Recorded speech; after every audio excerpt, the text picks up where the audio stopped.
Police housing സഹകരണ സംഘം തിരഞ്ഞെടുപ്പിൽ തൃശൂരിൽ വ്യാജ ID കാർഡ് വിതരണം ചെയ്തെന്ന പരാതി MS ലിഷോയ് ചേരുന്നുണ്ട്. ലിഷോയ്, ഇന്ന് തെരഞ്ഞെടുപ്പ് നടക്കുകയാണല്ലോ, എന്താണിപ്പോൾ പരാതിയായി വരുന്നത്? ആരുടെ ഭാഗത്തു നിന്നാണ് പരാതി? അതായത് ഈ ഹൗസിംഗ് സൊസൈറ്റി മെമ്പറായ ജോബിൻ ഐസക്കിന്റെ പരാതിയാണ്. അതായത് ഈ കേരള പോലീസ് ഹൗസിംഗ് സഹകരണ സംഘത്തിന്റെ ഭരണസമിതിയിലേക്ക് തെരഞ്ഞെടുപ്പ് നടക്കുകയാണ്. തെരഞ്ഞെടുപ്പിൽ മത്സരിക്കുന്ന ഒരു പാനലിലെ 9 ക്രമനമ്പർ 9 പ്രകാരമുള്ള സ്ഥാനാർത്ഥി ആണ് ഈ ജോബിൻ ഐസക് എന്ന് പറയുന്നത്.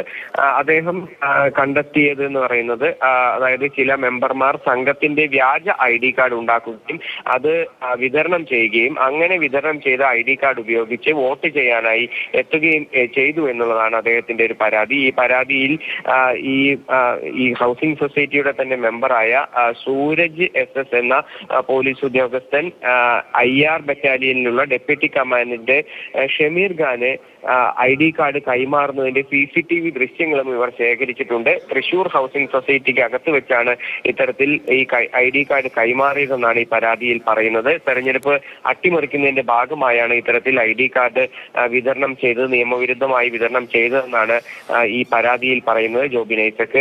ഈ ID കാർഡ് കടവന്ത്രയിലുള്ള ഹെഡ് ഓഫീസിൽ നിന്നാണ് ഉദ്യോഗസ്ഥരുടെ സാന്നിധ്യത്തിലാണ് ഇത് കൈപ്പറ്റേണ്ടത്. പക്ഷേ ഇത് വ്യാജമായി നിർമ്മിച്ച ഇത്തരത്തിലുള്ള ID കാർഡുകൾ പലയിടങ്ങളിൽ വെച്ച് ഈ ഇത്തരത്തിൽ വിതരണം ചെയ്യുന്നു എന്നുള്ളതാണ് പരാതി.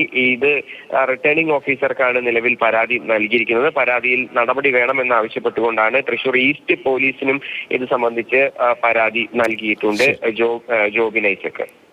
ശരി, MS ലിഷോയാണ് പറയുന്നത്. ഇത് പോലീസ് ഹൗസിംഗ് സഹകരണ സംഘം തിരഞ്ഞെടുപ്പിൽ തൃശൂരിൽ വ്യാജ ID കാർഡ് വിതരണം ചെയ്തെന്നാണ് പരാതി.